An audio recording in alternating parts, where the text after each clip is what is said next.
தந்தை, மகன், தூய ஆவியாரின் பெயராலே ஆமீன். ஆண்டவர் உங்களோடு இருப்பாராக. ஜெபிப்போமாக. வாழ்விலே, குடும்பத்திலே நன்மைத்தனங்களை கொடுக்கிற தெய்வமே இறைவா, உம்மை போற்றுகிறோம், உம்மை புகழுகிறோம், உம்மை ஆராதிக்கிறோம், உம் பெயரை வாழ்த்துகிறோம். எங்கள் உள்ளங்களை, இல்லங்களை ஆசீர்வதித்தீரே, பாதுகாத்தீரே, பராமரித்தீரே, நன்மைகளை, நன்மையான ஈவுகளை காணச் செய்தீரே. நன்றியப்பா. அன்பையும் இரக்கத்தையும் எங்கள் வாழ்விலும் குடும்பத்திலும் கொடுத்து உமக்கு உகந்தவர்களாய் மாற்றுகிறீரே. நன்றி. ஒப்புக் கொடுக்கிறோம். எங்கள் வாழ்வை, எங்கள் குடும்பத்தை நீரே ஆசீர்வதிப்பீரா. எங்கள் உள்ளங்களை, இல்லங்களை நீரே கட்டி எழுப்புவீரா. எங்கள் ஒவ்வொருவரையும் நீரே பராமரிப்பீராக, பாதுகாப்பீராக.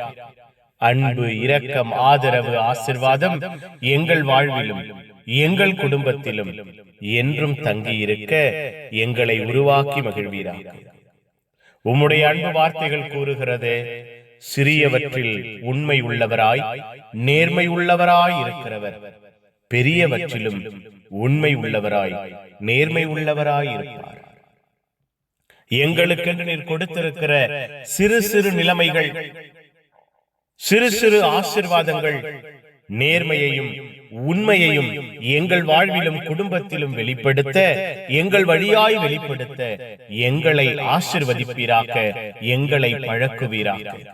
உம்முடைய அன்பின் பிரசன்னத்தை நாங்கள் உள்வாங்கியவர்களாக, வெளிப்படுத்துகிறவர்களாக இருக்க எங்கள் வாழ்வையும் குடும்பத்தையும் நீரே கட்டி எழுப்புவீராக. நீரே பாதுகாத்து பராமரிப்பீராக. நீரே வழிநடத்தி ஆசீர்வதிப்பீராக. உம்முடைய அன்பு, உம்முடைய இரக்கம், உம்முடைய ஆதரவு, உம்முடைய ஆற்றல் எங்கள் வாழ்விலும் குடும்பத்திலும் நிரம்பி இருப்பதாக. எல்லா தேவைகளையும், எல்லா திட்டங்களையும் நீரே சந்திப்பீராக. புனிதர்கள், மறை சாட்சிகள் இந்த நாளுக்காக, இந்த நாளின் எல்லா தேவைகளுக்காக, திட்டங்களுக்காக பரிந்து பேசுங்க.